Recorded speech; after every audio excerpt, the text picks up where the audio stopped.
ਸਤਿ ਸ਼੍ਰੀ ਅਕਾਲ। Punjabi radio USA ਵੇਖ ਅਤੇ ਸੁਣ ਰਹੇ ਹੋ ਤੁਸੀਂ। ਪ੍ਰੋਗਰਾਮ ਲੈ ਕੇ ਹਾਜ਼ਰ ਹਾਂ ਖਬਰ ਤੇ ਨਜ਼ਰ। ਖਬਰ ਤੇ ਨਜ਼ਰ ਪ੍ਰੋਗਰਾਮ ਦੇ ਵਿੱਚ ਖਬਰਾਂ ਦਾ ਵਿਸ਼ਲੇਸ਼ਣ ਹੁੰਦਾ ਹੈ। ਪੰਜਾਬ ਅਤੇ ਭਾਰਤ ਦੇ ਵਿੱਚ ਵਾਪਰੀਆਂ ਹੋਈਆਂ ਵੱਖ-ਵੱਖ ਖਬਰਾਂ ਤੇ ਚਾਨਣਾ ਪਾਈਦਾ ਹੈ। ਉਹਨਾਂ ਦੀ ਤਫਸੀਲ ਦੇ ਨਾਲ ਜੋ ਵੀ ਹੁੰਦੀ ਹੈ ਜਾਣਕਾਰੀ ਉਹ ਤੁਹਾਡੇ ਨਾਲ ਸਾਂਝੀ ਕਰੀਦੀ ਹੈ। ਸੋ ਮਿੰਟੂ ਜੀ ਸਾਡੇ ਨਾਲ ਜੁੜਦੇ ਨੇ। ਸੋ ਮਿੰਟੂ ਜੀ ਵੱਲ ਵਧਣ ਤੋਂ ਪਹਿਲਾਂ ਸਪਾਂਸਰਸ ਦਾ ਧੰਨਵਾਦ ਕਰਦੇ ਚੱਲਦੇ ਹਾਂ। ਸਭ ਤੋਂ ਪਹਿਲਾਂ ਸਪਾਂਸਰਸ ਦਾ ਧੰਨਵਾਦ ਕਰੀਏ ਤਾਂ ਖਾਲਸਾ ਇੰਸ਼ੋਰੈਂਸ ਏਜੰਸੀ ਪਿਛਲੇ 3 ਦਹਾਕਿਆਂ ਤੋਂ ਇੰਸ਼ੋਰੈਂਸ ਦੇ ਖੇਤਰ ਦੇ ਵਿੱਚ ਸੇਵਾਵਾਂ ਨਿਭਾ ਰਹੇ ਨੇ। ਇੰਸ਼ੋਰੈਂਸ ਲੈਣ ਦੇ ਲਈ ਸੰਪਰਕ ਕਰ ਸਕਦੇ ਹੋ ਅਤੇ ਉਹਨਾਂ ਦੇ ਕੋਲੋਂ ਸਹੀ ਜਾਣਕਾਰੀ ਪ੍ਰਾਪਤ ਕਰ ਸਕਦੇ ਹੋ। ਨੰਬਰ ਹੈ 4082722500। ਟਰਕੀਆਣਾ ਇਮੀਗ੍ਰੇਸ਼ਨ ਲਾ ਫਰਮ ਸੰਪਰਕ ਕਰ ਸਕਦੇ ਹੋ ਜੇ ਟਰਕੀਆਣਾ ਹੋਣਾ ਦੇ ਨਾਲ। ਜੇਕਰ US ਇਮੀਗ੍ਰੇਸ਼ਨ ਸੰਬੰਧੀ ਕਿਸੇ ਵੀ ਸਮੱਸਿਆ ਦੇ ਨਾਲ ਜੂਝ ਰਹੇ ਹੋ। GK Dhanota, Krishan Dhanota, Yuba City, Baljinder Singh Nijjar, Woodland, Paramjit Kaur Rangi, Vacaville, Harnek Singh Pawla, Indian cuisine ਵਾਲੇ, ਰੈਂਟਨ ਤੋਂ GN lube and truck wash, oil change, air brakes ਦਾ ਤਸੱਲੀ ਬਖਸ਼ ਕੰਮ ਕਰਵਾਉਣ ਦੇ ਲਈ ਨਿੰਮਾ ਸਹੂਤਾ ਹੋਣਾ ਨਾਲ ਸੰਪਰਕ ਕਰ ਸਕਦੇ ਹੋ। ਨੰਬਰ ਹੈ 20927700113। ਨਵੇਂ ਪੁਰਾਣੇ ਟਾਇਰ ਵੀ ਇੱਥੋਂ ਲੈ ਸਕਦੇ ਹੋ। ਲੋਕੇਸ਼ਨ ਸੈਂਟਾਨੇਲਾ ਦੀ ਹੈ। ਬੂਟਾ ਸਿੰਘ, ਰਾਣੀਪੁਰ, ਫ੍ਰਿਜ਼ਨੋ। ਸਪਾਂਸਰਸ ਦਾ ਬਹੁਤ ਬਹੁਤ ਧੰਨਵਾਦ ਹੈ। ਹੁਣ ਵਧਦੇ ਹਾਂ ਖਬਰਾਂ ਦੇ ਵੱਲ। ਸਤਿ ਸ੍ਰੀ ਅਕਾਲ ਮਿੰਟੂ ਜੀ। ਜੀ ਸਭ ਨੂੰ ਸਤਿ ਸ੍ਰੀ ਅਕਾਲ ਜੀ। ਸੋ ਮਿੰਟੂ ਜੀ ਖਬਰਾਂ ਦੇ ਵੱਲ ਵਧੀਏ ਤਾਂ ਗੱਲ ਸਭ ਤੋਂ ਪਹਿਲਾਂ ਕੈਸ਼ ਕਲੈਕਸ਼ਨ ਕੰਪਨੀ ਦੇ ਨਾਲ ਹੋਈ ਲੁੱਟ ਦੀ ਕਰੀਏ। ਆਖਰਕਾਰ ਪੁਲਿਸ ਕਹਿੰਦੀ ਕਿ 60 ਘੰਟਿਆਂ ਦੇ ਵਿੱਚ ਅਸੀਂ ਕਾਰਵਾਈ ਕੀਤੀ ਆ ਤੇ 5 ਜਾਣੇ ਕਾਬੂ ਕਰ ਲਿਆ। ਜਰਾ ਇਸ ਖਬਰ ਦੀ ਤਫਸੀਲ ਦਿਓ ਜੀ। ਇਹ ਦੇਖੋ ਵਧੀਆ ਹੈ ਕਿਉਂਕਿ ਇਹ ਬਹੁਤ ਵੱਡੀ ਡਕੈਤੀ ਸੀਗੀ ਤਾਂ ਉਸਨੂੰ 60 ਘੰਟਿਆਂ ਦੇ ਵਿੱਚ ਹੱਲ ਕਰ ਦੇਣਾ, ਮੈਂ ਤਾਂ ਕਹਿੰਦਾ ਕਿ ਬਹੁਤ ਵੱਡੀ ਗੱਲ ਹੈ, ਬਹੁਤ ਵੱਡੀ ਪ੍ਰਾਪਤੀ ਹੈ। ਕਿਉਂਕਿ ਕੈਸ਼ ਦੀ ਰਿਕਵਰੀ ਵੀ ਦੇਖੋ 5 ਕਰੋੜ ਰਿਕਵਰ ਵੀ ਕੀਤਾ ਹੈ। ਸੋ ਵੱਡੀ ਗੱਲ ਇਹ ਹੁੰਦੀ ਹੈ ਕਿ ਕਈ ਵਾਰ ਤੁਸੀਂ ਬੰਦੇ ਫੜ ਲੈਂਦੇ ਹੋ ਪਰ ਕੈਸ਼ ਵਗੈਰਾ ਜਿਹੜੀ ਇਹ ਚੀਜ਼ ਦੀ ਰਿਕਵਰੀ ਹੈ ਉਹ ਨਹੀਂ ਹੁੰਦੀ ਛੇਤੀ ਕਿਤੇ, ਕੋਈ ਨਾ ਕੋਈ ਪਾਸੇ ਨਸ ਜਾਂਦਾ। ਪਰ ਇਹਨਾਂ ਨੇ ਕੈਸ਼ ਦਾ ਬਹੁਤ ਵੱਡਾ ਹਿੱਸਾ ਰਿਕਵਰ ਕੀਤਾ। ਸੋ ਇਹ ਪੁਲਿਸ ਦੀ ਮੈਂ ਕਹੂੰਗਾ ਕਿ ਵਧੀਆ ਕਾਰਕਰਦਗੀ ਹੈ। ਦੇਖੋ ਇਹੀ ਪ੍ਰੋਬਲਮ ਹੈ ਕਿ ਅਸੀਂ ਪੁਲਿਸ ਨੂੰ ਬਸ ਉਸੇ ਨੁਕਤੇ ਨਿਗਾਹ ਨਾਲ ਵੇਖਣਾ ਹੈ ਕਿ ਇਹ ਤਾਂ ਵਿੱਚ ਕੁਝ ਨਹੀਂ ਕਰਦੇ ਜੀ, ਬਸ ਉਹੀ ਨਿੰਦਣਾ ਭੰਡਣਾ ਹੈ। ਕਿਉਂਕਿ ਇਹ ਬਹੁਤ ਇੱਕ ਤਰ੍ਹਾਂ ਨਾਲ ਕਹਿ ਲਓ ਕਿ ਅਜੀਬੋ-ਗਰੀਬ ਜਿਹਾ ਮਾਮਲਾ ਸੀਗਾ ਕਿ ਜਿੱਥੇ ਜਿਸ ਥਾਂ ਤੇ ਲੁੱਟ ਹੋਈ ਆ ਉਸ ਥਾਂ ਤੇ ਕੋਈ CCTV ਰਿਕਾਰਡਿੰਗ ਨਹੀਂ ਮਿਲੀ, ਕੋਈ ਕੁਝ ਨਹੀਂ, ਬਸ ਜੋ ਕੁਝ ਸੀਗਾ ਬਾਹਰ ਸੀ, ਬਾਹਰੀ ਏਰੀਏ 'ਚ। ਤਾਂ ਪੁਲਿਸ ਨੇ ਅੱਛਾ ਕਦਮ ਚੁੱਕਿਆ, ਪੁਲਿਸ ਨੇ ਅੱਛਾ ਕੰਮ ਕੀਤਾ, ਪੁਲਿਸ ਦਾ ਨੈਟਵਰਕ ਕੰਮ ਕਰ ਗਿਆ। ਮਨਦੀਪ ਸਿੰਘ ਸਿੱਧੂ ਭੇਤੀ ਨੇ ਤਾਂ ਉਹਨਾਂ ਨੇ ਮੇਰੇ ਖਿਆਲ ਦੇ ਨਾਲ ਜੋ ਕੀਤਾ ਤਾਂ ਬੜਾ ਸੋਚ ਸਮਝ ਕੇ ਕੀਤਾ, ਉਹਦਾ ਰਿਜ਼ਲਟ ਉਹਨਾਂ ਨੂੰ ਮਿਲ ਗਿਆ। ਜਿਹੜੀ ਗੱਲ ਆ ਕਿ ਇਹ ਬਿਲਕੁਲ ਇੱਕ ਵਿਚਿੱਤਰ ਕਿਸਮ ਦੀ, ਇੱਕ ਅਲੱਗ ਕਿਸਮ ਦੀ ਡਕੈਤੀ ਇਸ ਕਰਕੇ ਆ ਕਿਉਂਕਿ ਇਹਦੇ ਵਿੱਚ ਇੱਕ ਸਿੰਗਲ ਵੈਪਨ ਇਸਤੇਮਾਲ ਨਹੀਂ ਕੀਤਾ ਗਿਆ, ਅਗਨ ਸ਼ਸਤਰ ਜਿਸ ਨੂੰ ਕਹਿੰਦੇ ਆ। ਜੀ ਕੋਈ ਪਿਸਟਲ ਨਹੀਂ, ਕੋਈ ਰਿਵਾਲਵਰ ਨਹੀਂ, ਕੋਈ ਬੰਦੂਕ ਨਹੀਂ, ਕੋਈ ਸੈਮੀ ਆਟੋਮੈਟਿਕ ਨਹੀਂ, ਕੁਛ ਨਹੀਂ। ਸਿਰਫ ਆਏ ਆ ਤੇ ਚਪੇੜਾ ਮਾਰ ਮਾਰ ਕੇ ਉਹ ਇੰਨੀ ਰਕਮ ਲੱਦ ਕੇ ਲੈ ਗਏ ਨੇ ਉੱਥੋਂ। ਇਹ ਆਪਣੇ ਆਪ ਦੇ ਵਿੱਚ ਇੱਕ ਬਹੁਤ ਵੱਡੀ, ਜਿੱਦਾਂ ਕਹਿ ਲਈਏ ਨਾ ਕਿ ਅਣਗਹਿਲੀ ਸੀ ਉਸ ਕੰਪਨੀ ਦੀ। ਉਹ ਬੰਦੇ ਉਹਨਾਂ ਦੇ 3-4 ਕਰੋੜਾਂ ਦਾ ਕੈਸ਼ ਆ, ਉਹ ਘਰਾੜੇ ਮਾਰਨ ਡਏ। ਉਹਨਾਂ ਨੇ ਆ ਕੇ 5-7 ਉਹਨਾਂ ਦੀਆਂ ਧੌਣ 'ਚ ਸੁੱਟੀਆਂ ਨੇ ਤੇ ਉਹ ਚੁੱਪ ਕਰਕੇ ਉੱਥੇ ਗੁੱਛੀ ਹੋ ਗਏ ਆ, ਲੱਦ ਕੇ ਉਹ ਰੁਪਈਆ ਤੇ ਉੱਥੋਂ ਨਿਕਲ ਗਏ। ਕਿਉਂਕਿ ਇੱਕ ਕਰਮਚਾਰੀ ਹੀ ਤਾਂ ਉਹਨਾਂ ਦੇ ਵਿੱਚ ਸੀਗਾ, ਜੀ ਉਹ ਨਾਲ ਸੀਗਾ। ਜੀ ਉਸ ਨੂੰ ਕੋਈ ਹੈਗੀ ਆ ਜਨਾਨੀ ਇੱਧਰ ਦੀ, ਕੋਈ ਬਰਨਾਲੇ ਸਾਈਡ ਦੀ, ਜਿਹੜੀ ਡੇਲੋਂ ਦੀ ਰਹਿਣ ਵਾਲੀ ਹੈ ਤੇ ਵੈਸੇ ਮੈਰਿਡ ਉੱਥੇ ਆ। ਤਾਂ ਉਹਨੇ ਪਹਿਲਾਂ ਪੱਟਿਆ, ਉਹਨੂੰ ਨਾਲ ਰਲਾਇਆ ਤੇ ਸਾਰੇ ਫਿਲਮੀ ਅੰਦਾਜ਼ ਦੇ ਵਿੱਚ ਕਾਂਡ ਕਰ ਗਏ ਨੇ।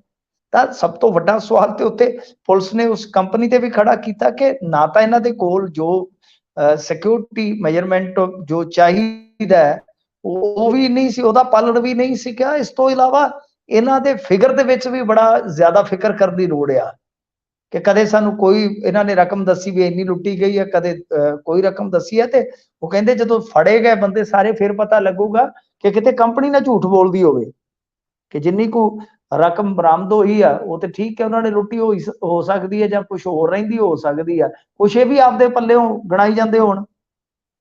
ਇਸ ਕਰਕੇ ਕਈ ਮਾਮਲਿਆਂ ਚੋਂ ਜੇ ਤੁਸੀਂ ਦੇਖੋਗੇ ਇਹ ਵੱਖਰੀ ਡਕੈਤੀ ਆ। ਲੁੱਟਾਂ ਖੋਹਾਂ ਇਹਨਾਂ ਦਾ ਇਤਿਹਾਸ ਹੈ, ਬਹੁਤ ਵੱਡੀਆਂ ਵੱਡੀਆਂ ਡਕੈਤੀਆਂ ਹੋਈਆਂ, ਸੈਂਟਰਲ ਬੈਂਕ ਲੁੱਟੇ ਗਏ ਨੇ ਇੱਥੇ, ਇਹ ਇਤਿਹਾਸ ਹੈ। ਬਕਿੰਗਮ ਸ਼ਾਇਰ ਦੀ ਟ੍ਰੇਨ ਲੁੱਟੀ ਗਈ, ਇਰਾਕ ਦਾ ਸੈਂਟਰਲ ਬੈਂਕ ਲੁੱਟਿਆ ਗਿਆ, ਬ੍ਰਾਜ਼ੀਲ ਦੀ ਸੈਂਟਰਲ ਬੈਂਕ ਦੀ ਬ੍ਰਾਂਚ ਲੁੱਟੀ ਗਈ। ਜੀ ਤਾਂ ਬਹੁਤ ਕੁਛ ਆ। ਕੇਰਲ ਦੇ ਵਿੱਚੋਂ ਗ੍ਰਾਮੀਣ 6-7 ਕਰੋੜ ਰੁਪਈਆ ਉੱਡਿਆ ਬਾਬੂ ਤੇ ਸ਼ਿਬੂ ਦੀ ਜੋੜੀ ਨੇ।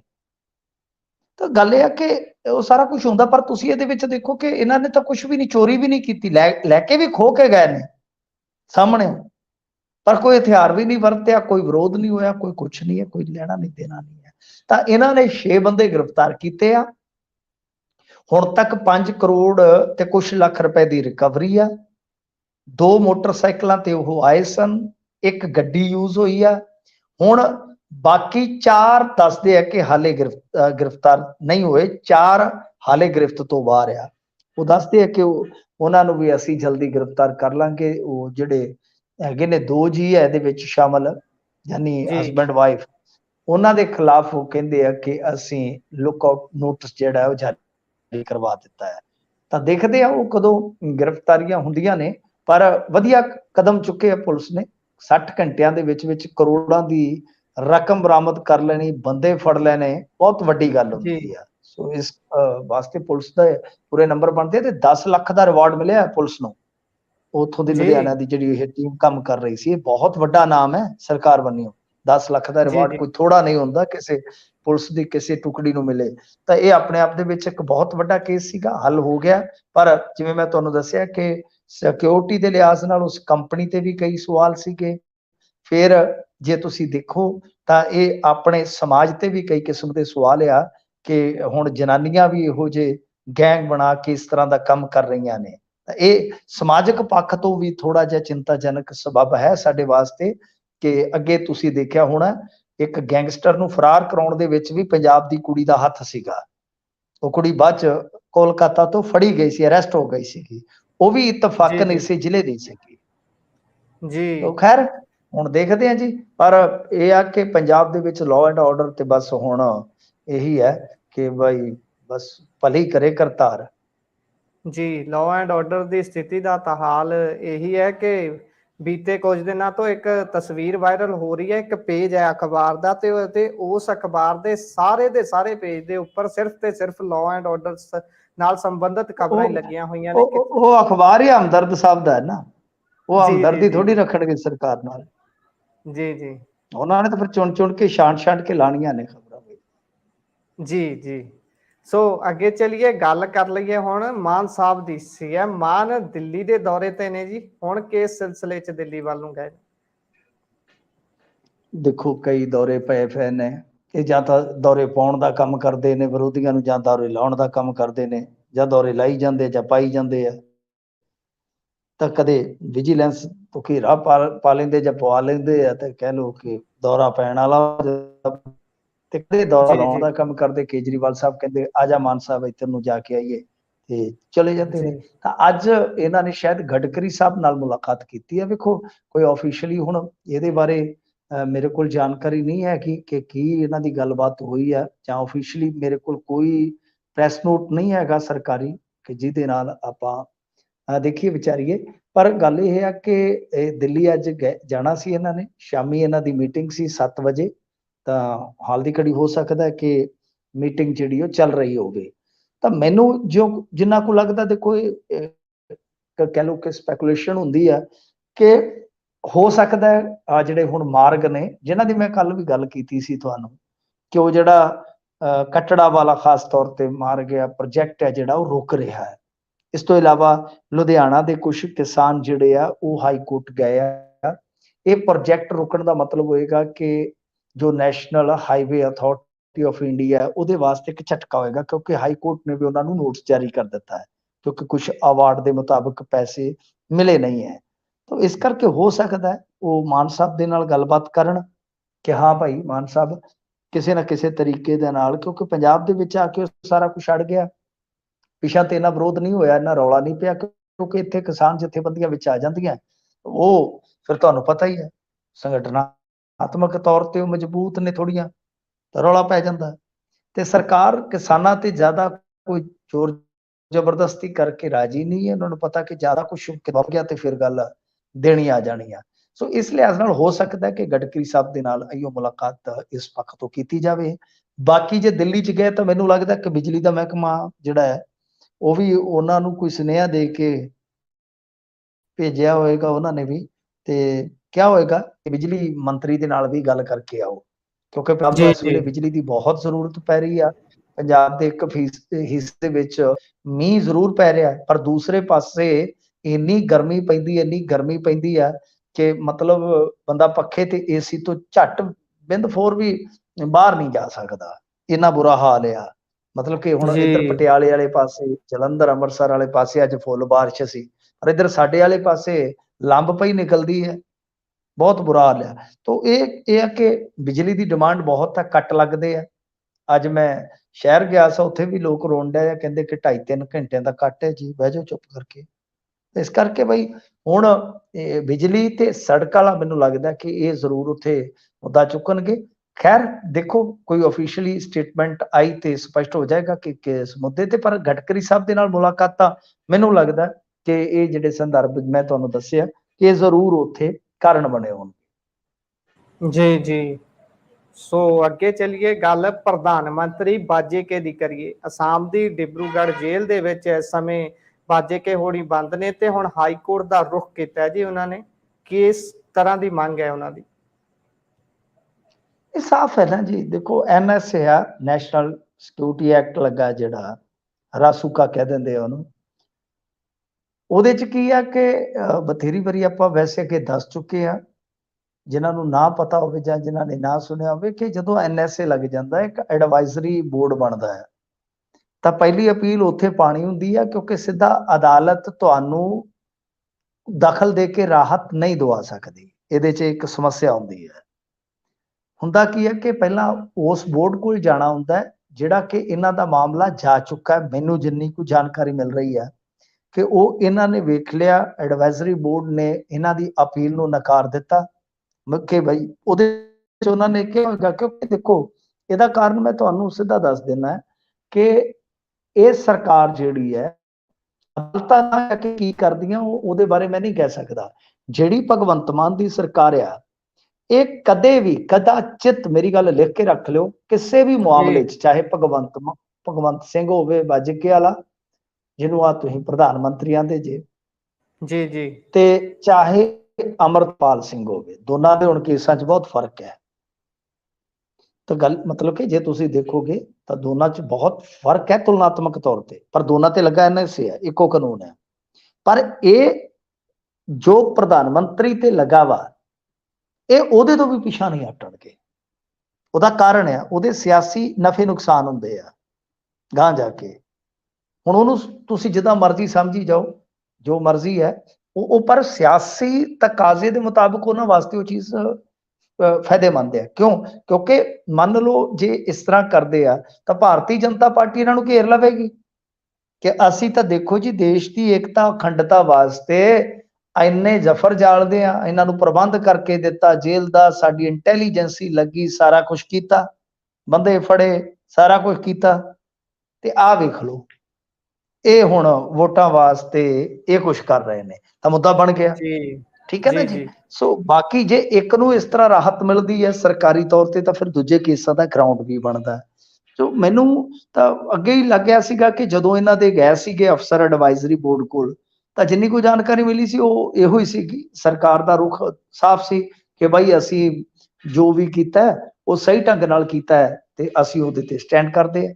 ਤਾਂ ਜਦੋਂ ਹੁਣ ਐਡਵਾਈਜ਼ਰੀ ਬੋਰਡ ਦੇ ਕੋਲ ਜਾ ਕੇ ਸਰਕਾਰ ਨੇ ਕਿਸੇ ਵੀ ਕਿਸਮ ਦੀ ਰਾਹਤ ਦੇਣ ਤੋਂ ਜਾਂ ਦਿਵਾਉਣ ਤੋਂ ਇਨਕਾਰੀ ਕਰ ਦਿੱਤੀ ਆ, ਜੀ ਜ਼ਾਹਰਾ ਜੀ ਗੱਲ ਹੈ ਕਿ ਫਿਰ ਤੁਹਾਡੇ ਕੋਲ ਆਪਸ਼ਨ ਬਚਦਾ ਕਿ ਕੋਰਟ 'ਚ ਜਾਓ, ਤਾਂ ਤੁਸੀਂ ਉਸ ਨੂੰ ਚੈਲੰਜ ਕਰ ਸਕਦੇ ਕਿ ਹਾਂ ਭਾਈ ਜੀ ਸਾਡੀ ਜਾਇਜ਼ ਹਿਰਾਸਤ ਹੈ, ਤਾਂ ਗੱਲ ਇਹ ਆ ਕਿ ਸਾਨੂੰ ਇੱਥੋਂ ਕਢਾਇਆ ਜਾਵੇ, ਕਿਉਂਕਿ ਐਡਵਾਈਜ਼ਰੀ ਬੋਰਡ ਵੀ ਨਹੀਂ ਮੰਨ ਰਿਹਾ। ਤਾਂ ਉਹ ਬਾਅਦ ਦੇ ਵਿੱਚ ਜੀ ਹੁਣ ਦੇਖਣਾ ਹੋਏਗਾ ਕਿ ਹਾਈ ਕੋਰਟ ਕਿਸ ਤਰ੍ਹਾਂ ਲੈਂਦਾ। ਪਹਿਲਾਂ ਤੇ ਇਹ ਦੇਖੋ ਸਿਰਫ ਪਟੀਸ਼ਨ ਹਾਲੇ ਫਾਈਲ ਹੋਈ ਆ, ਰਜਿਸਟਰੀ 'ਚ ਜਾਏਗੀ, ਇੱਕ ਸਿਸਟਮ ਹੁੰਦਾ, ਇੱਕ ਪ੍ਰੋਸੈਸ ਹੁੰਦਾ ਹਾਈ ਕੋਰਟ ਤੇ ਸੁਪਰੀਮ ਕੋਰਟ ਦਾ, ਉਹਦੇ ਵਿੱਚ ਫਿਰ ਸਿਲੈਕਸ਼ਨ ਹੁੰਦੀ ਇੱਕ ਤਰ੍ਹਾਂ ਨਾਲ ਕਹਿ ਲਓ, ਫਿਰ ਉਹ ਨੰਬਰ ਲੱਗਦਾ, ਸੁਣਵਾਈ ਤੇ ਲੱਗਦੀ ਹੈ, ਉਹਨੂੰ ਬੈਂਚ ਅਲਾਟ ਹੁੰਦਾ ਹੈ, ਤਾਂ ਫਿਰ ਉਸ ਤੋਂ ਬਾਅਦ ਪਤਾ ਲੱਗੇਗਾ ਕਿ ਕੀ ਗਰਾਊਂਡਸ ਨੇ, ਕੀ ਮੁੱਦਾ। ਪਰ ਜਿੰਨੀ ਕੁ ਆਪਾਂ ਨੂੰ ਬੇਸਿਕ ਜਾਣਕਾਰੀ ਹੈ ਉਹ ਇਹੋ ਆ ਕਿ ਮਤਲਬ ਕਿ ਸਰਕਾਰ ਤੇ ਨਹੀਂ ਲੱਗਦਾ ਕੋਈ ਕਦਮ ਪਿਛਾ ਨੂੰ ਪੁੱਟੇਗੀ ਤੇ ਦੂਜੇ ਜੀ ਪਾਸੇ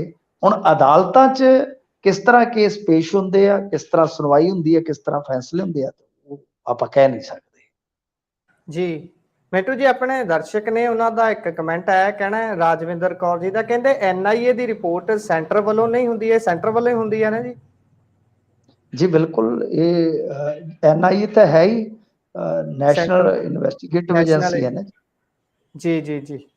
ਸੋ ਹਾਂਜੀ, ਉਮੀਦ ਇਹ ਹੈ NIA ਦੀ ਰਿਪੋਰਟ ਜਿਹੜੀ ਹੁੰਦੀ ਹੈ ਨਾ, ਉਹ ਜੀ ਕੌਮੀ ਏਜੰਸੀ, ਕੌਮੀ ਵੀ ਨਹੀਂ, ਇਹਨੂੰ ਤਾਂ ਹੁਣ ਤੁਸੀਂ ਕੌਮਾਂਤਰੀ ਕਹਿ ਲਓ, ਜੀ ਕਿਉਂਕਿ ਹਿਸਾਬ ਲਾ ਲਓ ਕਿ ਜੋ ਉਹ ਭਾਰਤੀ ਕੌਂਸਲੇਟ ਦੇ ਅੱਗੇ ਪ੍ਰਦਰਸ਼ਨ ਹੋਇਆ ਸੀ UK ਦੇ ਵਿੱਚ, ਝੰਡਾ ਲਾਇਆ ਗਿਆ ਸੀਗਾ, ਯਾਦ ਹੋਏਗਾ ਤੁਹਾਨੂੰ, ਉਹਦੇ 'ਚ ਵੀ ਜੀ ਜੀ FIR NIA ਨੇ ਕੀਤੀ ਹੋਈ ਹੈ ਦਿੱਲੀ ਦੇ ਪੁਲਿਸ ਸਟੇਸ਼ਨ 'ਚ। ਜੀ ਤਾਂ ਮਤਲਬ ਕਿ ਇਹਨਾਂ ਦਾ ਅਧਿਕਾਰ ਖੇਤਰ ਹੁਣ ਕੌਮੀ ਤੋਂ ਵੀ ਕੌਮਾਂਤਰੀ ਪੱਧਰ ਤੱਕ ਹੈ। ਤੁਸੀਂ ਦੇਖਿਆ ਹੋਣਾ SFJ ਵਾਲੇ ਜਾਂ ਹੋਰ ਨੇ ਜਿਹੜੇ ਸੰਗਠਨ ਬਾਹਰ ਕੰਮ ਕਰਦੇ ਆ, ਉਹਨਾਂ ਦੇ ਜੀ ਖਿਲਾਫ ਜਿਹੜੀਆਂ FIR ਦਰਜ ਇੱਥੇ ਕੀਤੀਆਂ ਜਾਂਦੀਆਂ, ਉਹ ਇਹ ਜ਼ਿਆਦਾਤਰ ਇਹੀ ਕਰਦੇ NIA ਵਾਲੇ। ਜੀ ਜੀ। ਸੋ ਅੱਗੇ ਚੱਲੀਏ ਮਿੰਟੂ ਜੀ, ਗੱਲ ਡੱਲੇਵਾਲ ਸਾਹਿਬ ਦੀ ਕਰੀਏ। ਧਰਨਾ ਲੱਗਾ ਹੋਇਆ ਸੀ, ਚੁਕਾ ਵੀ ਦਿੱਤਾ ਗਿਆ, ਪਰ ਉਹਨਾਂ ਦੇ ਜਿਹੜਾ ਵਰਤ ਹੈ ਉਹ ਜਾਰੀ ਹੈ। ਮਰਨ ਵਰਤ ਤੇ ਬੈਠੇ ਕਿਸਾਨ ਆਗੂ ਹੁਣ ਪਾਣੀ ਪੀਣਾ ਵੀ ਕਰਨਗੇ ਬੰਦ, ਇਹ ਕਹਿ ਰਹੇ ਨੇ ਡੱਲੇਵਾਲ ਸਾਹਿਬ। ਹਾਂਜੀ ਦੇਖੋ, ਇਹ ਜਿਹੜਾ ਸੰਯੁਕਤ ਕਿਸਾਨ ਮੋਰਚਾ ਆਪਣੇ ਆਪ ਨੂੰ ਗੈਰ ਰਾਜਨੀਤਿਕ ਕਹਿੰਦਾ, ਮਤਲਬ ਇੱਕ ਰਾਜਨੀਤਿਕ ਹੋ ਗਿਆ, ਇੱਕ ਗੈਰ ਰਾਜਨੀਤਿਕ ਹੋ ਗਿਆ, ਤੇ ਸੰਯੁਕਤ ਕਿਸਾਨ ਮੋਰਚਾ ਸੰਯੁਕਤ ਕਾਹਦਾ ਰਹਿ ਗਿਆ ਫਿਰ? ਤੇ ਇਹ ਚਲੋ, ਜੀ ਜੀ ਇਹ ਜਿਹੜੇ ਬੈਠੇ ਸਨ ਆਗੂ, ਜਗਜੀਤ ਸਿੰਘ ਡੱਲੇਵਾਲ ਆ, ਇਹਦੇ 'ਚ ਸੁਖਦੇਵ ਸਿੰਘ ਭੋਜਰਾਜ, ਸੁਖਜੀਤ ਸਿੰਘ ਹਰਦੋਚੰਦੇ, ਕੁਲਵਿੰਦਰ ਸਿੰਘ ਪੰਜੋਲਾ, ਤਰਸੇਮ ਸਿੰਘ ਗਿੱਲ, ਇਹਨਾਂ ਨੇ ਸਾਰਿਆਂ ਨੇ ਸਾਂਝੇ ਤੌਰ ਤੇ ਕਿਹਾ ਕਿ ਧਰਨਾ ਚੁਕਵਾਉਣ ਲਈ ਅਤੀ ਦਰਜੇ ਦੀ ਨੀਚਤਾ ਵਿਖਾਈ ਗਈ ਹੈ। ਅਸੀਂ ਉਸ ਦੀ ਘੋਰ ਨਿੰਦਿਆ ਕਰਦੇ ਹਾਂ, ਤੇ ਕਹਿੰਦੇ ਆ ਕਿ ਮੁੱਖ ਮੰਤਰੀ ਨੇ ਇਹਨਾਂ ਮੰਗਾਂ ਨੂੰ 1 ਸਾਲ ਪਹਿਲਾਂ ਮੰਨ ਵੀ ਲਿਆ ਸੀ, ਪਰ ਹੁਣ ਇਹਨਾਂ ਮੰਗਾਂ ਨੂੰ ਲਾਗੂ ਨਹੀਂ ਕਰਦੇ।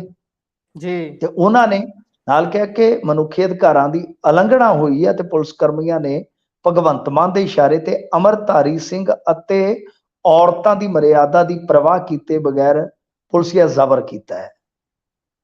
ਤੇ ਹੁਣ ਕਹਿੰਦੇ ਆ ਕਿ ਜਿਹੜਾ ਉਹ ਹਸਪਤਾਲ ਆ, ਉਹਨੂੰ ਆਰਜ਼ੀ ਜੇਲ੍ਹ 'ਚ ਤਬਦੀਲ ਕਰਕੇ ਇੱਕ ਤਰ੍ਹਾਂ ਨਾਲ ਇਹਨਾਂ ਨੂੰ ਕੈਦ ਰੱਖਿਆ ਗਿਆ। ਇਹਨਾਂ ਦਾ ਦਾਅਵਾ ਇਹ ਆ, ਉਹ ਕਹਿੰਦੇ ਆ ਕਿ ਜੇ ਸਾਡੀਆਂ ਮੰਗਾਂ ਮੰਨ ਕੇ ਤੁਰੰਤ ਅਮਲ ਨਾ ਕੀਤਾ ਗਿਆ ਤਾਂ ਫਿਰ ਅਸੀਂ ਕੱਲ ਤੋਂ ਪਾਣੀ ਵੀ ਬੰਦ ਕਰ ਦੇਵਾਂਗੇ। ਤਾਂ ਉਹਦੇ ਵਿੱਚ ਹੁਣ ਦੇਖੋ, ਜਦੋਂ ਡਾਕਟਰਾਂ ਕੋਲ ਨੇ, ਜਦੋਂ ਪੁਲਿਸ ਦੀ ਕਸਟਡੀ 'ਚ ਆ, ਤਾਂ ਬਹੁਤ ਔਖਾ ਹੁੰਦਾ, ਪਰ ਫਿਰ ਵੀ ਜੇ ਇਸ ਤਰ੍ਹਾਂ ਪਾਣੀ ਵੀ ਛੱਡ ਦਿੰਦੇ ਆ ਤਾਂ ਗਰਮੀ ਬਹੁਤ ਹੈ, ਤੁਹਾਨੂੰ ਪਤਾ, ਉਹਦੇ ਨਾਲ ਕੀ ਹੋਏਗੀ ਕਿ ਕੁਛ ਲੀਡਰਾਂ ਦੀ ਸਿਹਤ ਜਿਹੜੀ ਆ ਉਹ ਡਿੱਗੇਗੀ। ਤੇ ਗੱਲ ਜੀ ਜੀ ਅਸਲ ਦੇ ਵਿੱਚ ਕੀ ਆ ਕਿ ਵੇਖੋ, ਪਹਿਲੀ ਗੱਲ, ਮੈਂ ਹੁਣ ਇਹ ਮਨੁੱਖੀ ਅਧਿਕਾਰਾਂ ਦੀ ਗੱਲ ਕਰਦੇ ਆ, ਰੌਲਾ ਇਹ ਆ ਕਿ ਜਦੋਂ ਤੁਸੀਂ ਇਸ ਤਰ੍ਹਾਂ ਦਾ ਐਕਸ਼ਨ ਪ੍ਰੋਗਰਾਮ ਲੀਕਦੇ ਹੋ, ਤਾਂ ਤੁਸੀਂ ਵੀ ਅਗਲੇ ਦੇ ਮਨੁੱਖੀ ਅਧਿਕਾਰਾਂ ਦਾ ਨਾ ਹਮੇਸ਼ਾ ਖਿਆਲ ਰੱਖੋ ਕਿ ਇੱਕ ਸਟੂਡੈਂਟ ਦਾ ਹਾਈਵੇ ਤੋਂ ਲੰਘਣ ਦਾ ਅਧਿਕਾਰ ਨਹੀਂ ਹੈ। ਉਹ ਵਕੀਲ ਨੱਪ ਲੈਂਦੇ ਆ, ਉੱਥੇ ਬਹਿ ਜਾਂਦੇ, ਤੇ ਜਦੋਂ ਉਹ ਆ ਕੇ ਕਹਿੰਦੇ ਆ ਕਿ ਸਾਨੂੰ ਲੰਘ ਜਾਣ ਤੇ ਉੱਥੇ ਝਗੜਾ ਹੁੰਦਾ, ਤੇ ਉਲਟਾ ਉਹਨਾਂ ਨੂੰ ਕੁੱਟਿਆ ਜਾਂਦਾ ਤੇ ਕੇਸ ਵੀ ਪੈ ਜਾਂਦਾ। ਜੀ ਠੀਕ ਹੈ ਨਾ?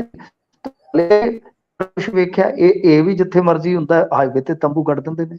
ਤਾਂ ਮੈਂ ਹਮੇਸ਼ਾ ਕਹਿੰਦਾ ਕਿ ਦੇਖੋ, ਸੁਪਰੀਮ ਕੋਰਟ ਵੀ ਇਹ ਗੱਲ ਕਹਿੰਦੀ, ਹਾਈ ਕੋਰਟ ਵੀ ਇਹ ਗੱਲ ਕਹਿੰਦੀ ਹੈ ਕਿ ਤੁਹਾਡਾ ਅਧਿਕਾਰ ਹੈ ਪ੍ਰੋਟੈਸਟ ਦਾ, ਪਰ ਤੁਹਾਡਾ ਅਧਿਕਾਰ ਕਿਸੇ ਦੇ ਅਧਿਕਾਰ ਨੂੰ ਮਾਰ ਨਹੀਂ ਸਕਦਾ। ਫਿਰ ਤੁਹਾਨੂੰ ਇਹ ਖਿਆਲ ਰੱਖਣਾ ਪਏਗਾ। ਤੁਸੀਂ ਤਾਂ ਹੁਣ ਜਾ ਕੇ ਤੇ ਸ਼ਹਿਰ ਦੇ ਵਿੱਚ ਸੜਕ ਨੱਪੋਗੇ ਜਾਂ ਉਹ ਕਰੋਗੇ, ਤਾਂ ਬਈ ਮੇਰੇ ਖਿਆਲ ਦੇ ਨਾਲ ਉਹ ਚੀਜ਼ ਠੀਕ ਨਹੀਂ ਹੈ। ਉਹ ਵੀ ਚੀਜ਼ ਠੀਕ ਨਹੀਂ। ਤੁਹਾਨੂੰ ਰਣਨੀਤੀ ਇੱਕ ਵੱਖਰੀ ਉਲੀਕਣੀ ਪਏਗੀ ਕਿ ਸਿਆਸਤ ਤੇ ਦਬਾਅ ਵੱਧ ਤੋਂ ਵੱਧ ਰਹੇ। ਇਹਨਾਂ ਨੂੰ ਨਾ ਛੱਡੋ, ਇਹਨਾਂ ਦੀ ਟਿਵਰੀ ਤਾਂ ਲੀਡਰਾਂ ਦੀ ਕੱਸ ਕੇ ਰੱਖੋ, ਚਾਹੇ ਕੋਈ ਵੀ ਹੈ। ਇਹਨਾਂ ਦੇ ਵਿੱਚੋਂ ਮਤਲਬ ਕਿ ਇਹ ਸਾਰੇ ਤੁਹਾਡੇ ਪੱਖ ਦੇ ਹੀ ਸਨ ਕਿਸੇ ਟਾਈਮ। ਅੱਜ ਇਹਨਾਂ ਨੂੰ ਹੁਣ ਕਿਸਾਨਾਂ ਚੋਂ ਮੁਸ਼ਕ ਆਉਣ ਲੱਗ ਪਿਆ। ਇਹ ਦੋਗਲੀਆਂ ਗੱਲਾਂ ਨੇ ਨਾ। ਉਸ ਟਾਈਮ ਕਿਸਾਨਾਂ ਦੇ ਧਰਨਿਆਂ 'ਚ ਜਾ ਕੇ ਬਹਿੰਦੇ ਸਨ, ਤੇ ਇਹਨਾਂ ਦੇ ਨਾਲ ਰਲੇ ਫਿਰਦੇ ਪੱਤਰਕਾਰ ਵੀ ਜਾ ਕੇ ਉੱਥੇ ਕਵਰ ਕਰਕੇ ਲਿਆਉਂਦੇ ਸਨ, ਸਾਰਾ ਕੁਝ ਸੀ। ਤੇ ਅੱਜ ਹੁਣ ਤੇਰੀ ਨਿਗਾਹ ਬਦਲ ਗਈ, ਅਸੀਂ ਹੋ ਗਏ ਹਾਂ ਹੋਰ। ਪਰ ਇਹਨਾਂ ਨੂੰ ਵਾਕਿਆ ਲੋਕਾਂ ਦੀ, ਕਿਉਂਕਿ ਦੇਖੋ ਕੋਈ ਵੀ ਜਥੇਬੰਦੀ ਆ, ਕੋਈ ਵੀ ਸੰਘਰਸ਼ ਆ, ਲੋਕ ਸਮਰਥਨ ਨਾਲ ਹੀ ਅੱਗੇ ਵੱਧਦਾ। ਹੁਣ ਤੁਸੀਂ ਦੇਖ ਲਓ, ਐਡਾ ਵੱਡਾ ਕੰਮ ਹੋਇਆ, ਤਾਂ ਉਹ ਜਿਹੜਾ ਲੋਕ ਸਮਰਥਨ ਸੀ ਉਹ ਐਤਕੀ ਉਹਨਾਂ ਨੇ ਦਿਖਾਈ ਦਿੱਤਾ। ਉਹਦੇ 'ਚ ਇਹ ਆ ਕਿ ਇੱਕ ਤੇ ਆਪ ਪਾਟੇ ਫਿਰਦੇ ਆ ਕਿਸਾਨ ਆਗੂ, ਦੂਜਾ ਕਿ ਇਸ ਤਰ੍ਹਾਂ ਹੁਣ ਹਰੇਕ ਥਾਂ ਤੇ ਬਣ ਗਈ ਇਕਾਈ, ਉਹ ਕਿਤੇ ਵੀ ਕੋਈ ਮਾੜਾ ਮੋਟਾ ਮਸਲਾ ਉਲਝਦਾ ਪ੍ਰਸ਼ਾਸਨ ਦੇ ਨਾਲ, ਉਸੇ ਵੇਲੇ ਰੋਡ ਬਲੌਕ ਹੋ ਜਾਂਦੀ ਹੈ। ਤਾਂ ਲੋਕ ਇਹਨਾਂ ਪਰੇਸ਼ਾਨੀਆਂ ਦੇ ਚੱਲਦੇ ਆ ਨਾ ਜਿਹੜਾ ਦੂਰੀ ਬਣਾ ਰਹੇ ਹੁਣ, ਤਾਂ ਇਹ ਚੀਜ਼ ਇਹਨਾਂ ਨੂੰ ਇੱਕ ਤਾਂ ਮੱਦੇ ਨਜ਼ਰ ਰੱਖਣੀ ਪਏਗੀ ਕਿ ਠੀਕ ਆ ਤੁਹਾਡੀਆਂ ਕੁਝ ਮੰਗਾਂ ਜਿਹੜੀਆਂ ਬਈ ਉਹ ਸਹੀ ਆ, ਹੋ ਸਕਦੀਆਂ, ਕੁਝ ਤੁਹਾਡੀਆਂ ਹੋ ਸਕਦਾ ਕਿ ਤੁਰੰਤ ਨਾ ਹੋ ਮੰਨਣ, ਉਹ ਇੱਕ ਵੱਖਰਾ ਵਿਸ਼ਾ ਹੈ।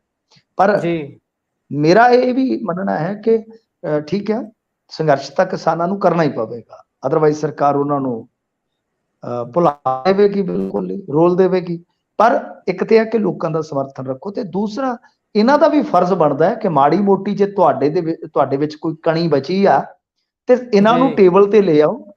ਜਿਹੜੀਆਂ ਮੰਗਾਂ ਮੰਨਣ ਵਾਲੀਆਂ ਨੇ, ਜੈਨੂਅਨ ਮੰਗਾਂ ਨੇ, ਜਿਵੇਂ ਹੁਣ ਮੰਨ ਲਓ ਟਰਾਂਸਫਾਰਮਰ ਦਾ ਕਹਿੰਦੇ ਆ ਵੀ 24 ਘੰਟਿਆਂ ਦੇ ਅੰਦਰ ਬਦਲੋ, ਜੇ ਖਰਾਬ ਹੋ ਜਾਂਦਾ ਸੜ ਜਾਂਦਾ, ਇਹਦੇ ਚ ਕੀ ਮੈਨੂੰ ਦੱਸੋ ਵੀ ਨਾਸਾ ਤੋਂ ਬਣਵਾ ਕੇ ਲਿਆਉਣੇ ਨੇ ਆਹ ਟਰਾਂਸਫਾਰਮਰ?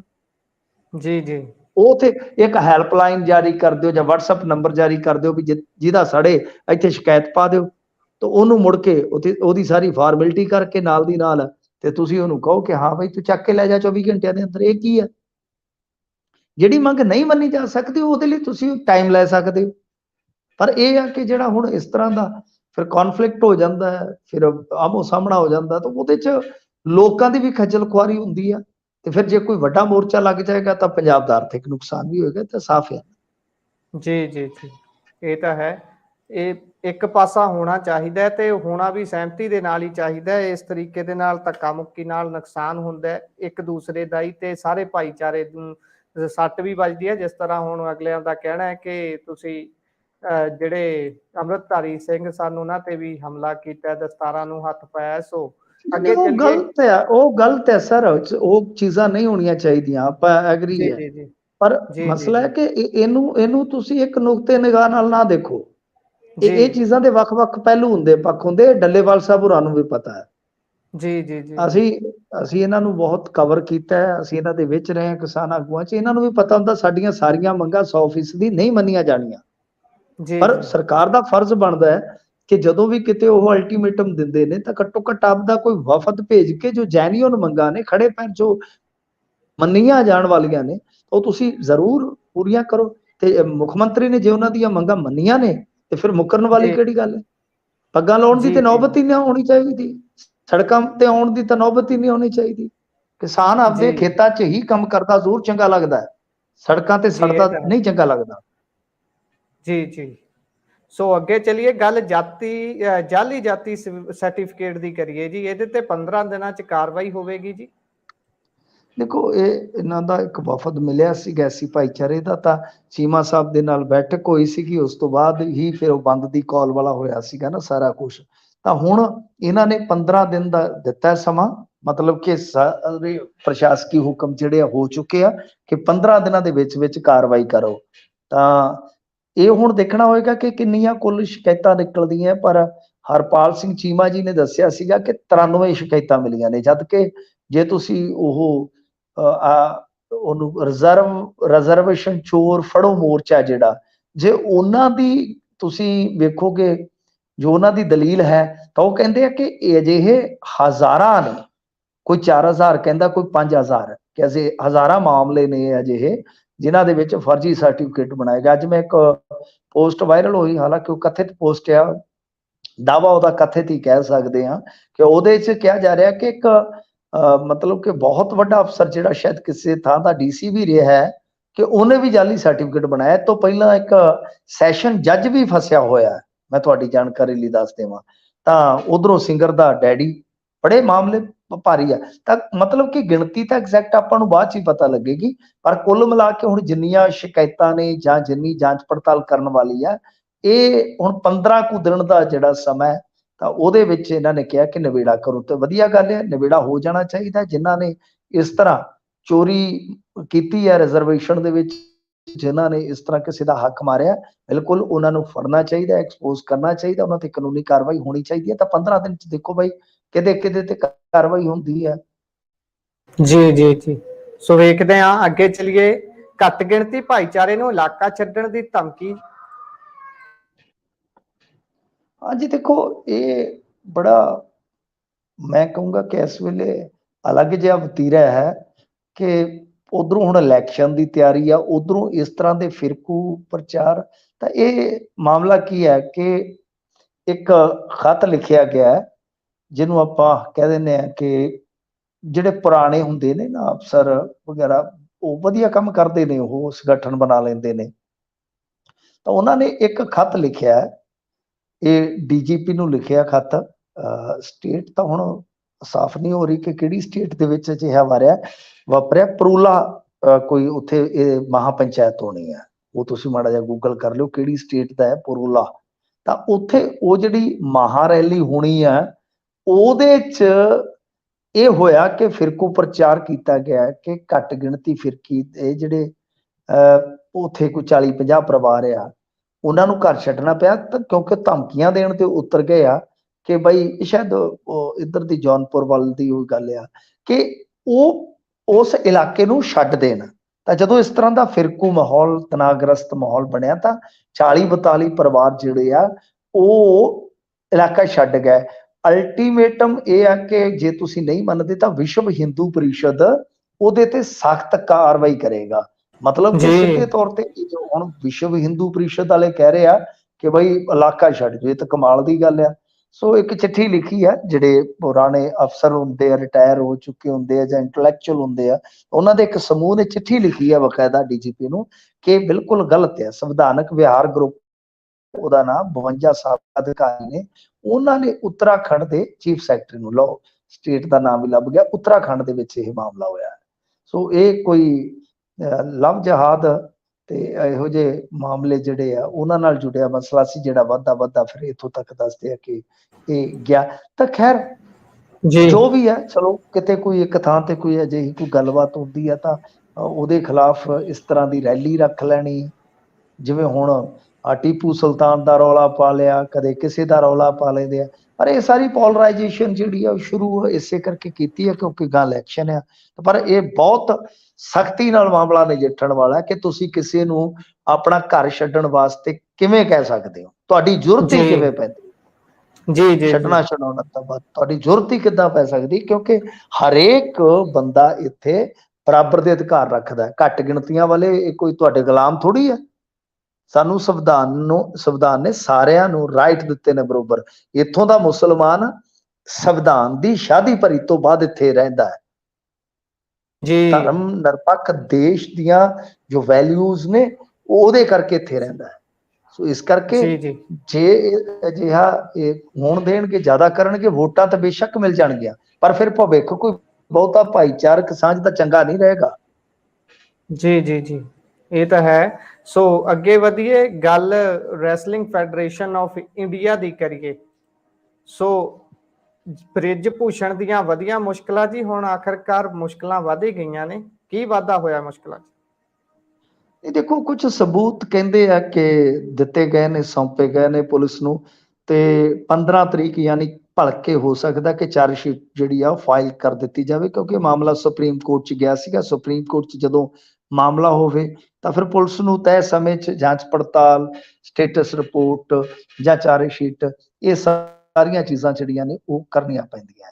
ਤਾਂ ਦੇਖੋ ਬਈ ਹੁਣ ਅੱਗੇ ਕੀ ਹੁੰਦਾ, ਪਰ ਇੰਨੀ ਕੋਈ ਜਾਣਕਾਰੀ ਮਿਲੀ ਹੈ ਕਿ ਜੋ ਕੁਛ ਹੋਇਆ, ਚਾਹੇ Indonesia, Bulgaria, Kazakhstan, Mongolia, Kyrgyzstan, ਇਹਨਾਂ ਟੂਰਨਾਮੈਂਟ ਤੇ ਜੋ ਵਾਪਰਿਆ, ਤਾਂ ਦੱਸਦੇ ਆ ਕਿ ਕੁਛ ਵੀਡੀਓ ਫੁਟੇਜ ਵਗੈਰਾ ਜਿਹੜੀਆਂ ਨੇ ਉਹ ਕਢਾ ਕੇ ਤੇ ਦਿੱਤੀਆਂ ਗਈਆਂ। ਬਾਕੀ ਹੁਣ ਸਵੇਰੇ ਪਤਾ ਲੱਗੂਗਾ ਬਲਕਿ ਕਿ ਚਾਰਜਸ਼ੀਟ ਦੇ ਵਿੱਚ ਕੀ ਕੁਛ ਆਉਂਦਾ। ਜੇ ਚਾਰਜਸ਼ੀਟ ਕੱਲ ਨੂੰ ਫਾਈਲ ਹੋ ਜਾਂਦੀ ਤਾਂ ਉਹ ਫਿਰ ਇੱਕ ਤਰ੍ਹਾਂ ਨਾਲ ਕਹਿ ਲਓ ਅਜਿਹਾ ਦਸਤਾਵੇਜ਼ ਹੁੰਦਾ ਜਿਹਦੇ ਆਧਾਰ ਤੇ ਥੋੜਾ ਕੇਸ ਸਾਫ਼ ਹੋ ਜਾਂਦਾ ਕਿ ਹਾਂ ਇਸ ਕੇਸ ਦਾ ਕੀ ਭਵਿੱਖ ਹੈ। ਜੀ, ਸੋ ਵੇਖਦੇ ਹਾਂ ਬਣਦਾ ਕੀ ਹੈ, ਕਿਉਂਕਿ ਦੇਸ਼ ਦੀਆਂ ਉਹਨਾਂ ਬੱਚੀਆਂ ਦੇ ਵੀ ਭਵਿੱਖ ਦਾ ਇਹ ਮੁੱਦਾ ਹੈ ਜਿਨ੍ਹਾਂ ਨੇ ਹਾਲੇ ਇਸ ਖੇਡ 'ਚ ਪੈਰ ਰੱਖਣਾ ਸੀ, ਜਾਂ ਵੱਖ-ਵੱਖ ਖੇਡਾਂ 'ਚ ਜਿਨ੍ਹਾਂ ਨੇ ਪੈਰ ਰੱਖਣਾ ਸੀ, ਉਹ ਇੱਕ ਤਰੀਕੇ ਨਾਲ ਬ੍ਰੇਕ ਜੀ ਲੱਗ ਗਈ ਉਸ ਤੇ। ਸੋ ਮਿੰਟੂ ਜੀ, ਤੁਸੀਂ ਖਬਰਾਂ ਤੇ ਚਾਨਣਾ ਪਾਇਆ, ਤੁਹਾਡਾ ਬਹੁਤ-ਬਹੁਤ ਧੰਨਵਾਦ ਜੀ। ਸਤਿ ਸ੍ਰੀ ਅਕਾਲ। ਧੰਨਵਾਦ ਜੀ, ਸਤਿ ਸ੍ਰੀ ਅਕਾਲ ਜੀ।